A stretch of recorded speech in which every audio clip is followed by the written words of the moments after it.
Allahu Akbar, Allahu Akbar, Allahu Akbar.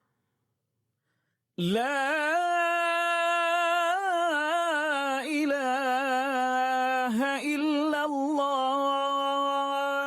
wallahu akbar. Assalamualaikum.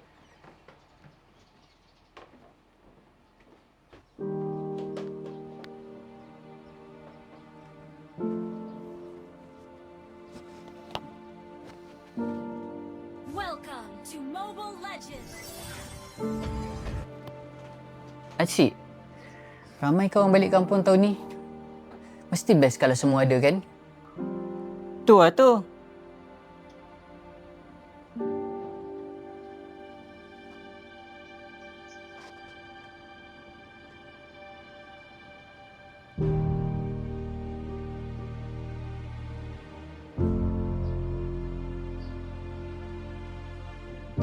Sunyilah raya tahun ni. Kan, Long?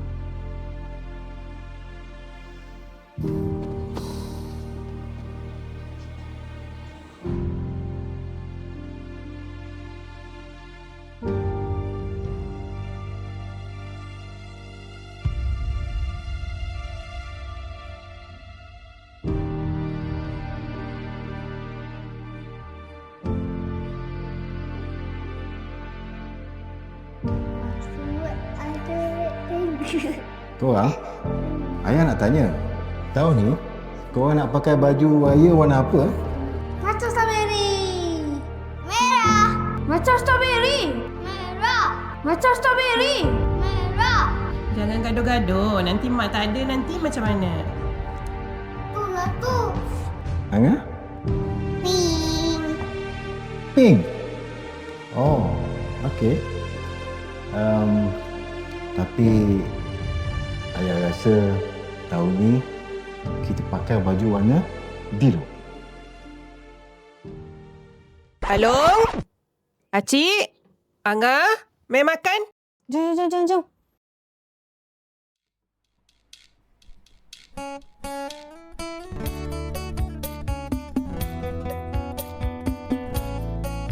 Along, jom.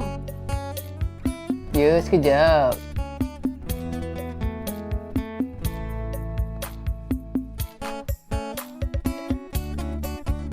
Inilah kisah Raya Mira.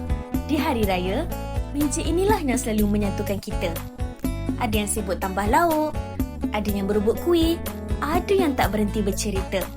Gelak tahu bersilih ganti, seolah-olah semua masalah dunia hilang seketika. Mak tersenyum melihat anak-anaknya makan bersama. Ayah pula hanya memandang, tenang, cukup dengan melihat keluarga di depan mata. Bukan tentang apa yang ada di atas meja, tapi siapa yang duduk bersama kita.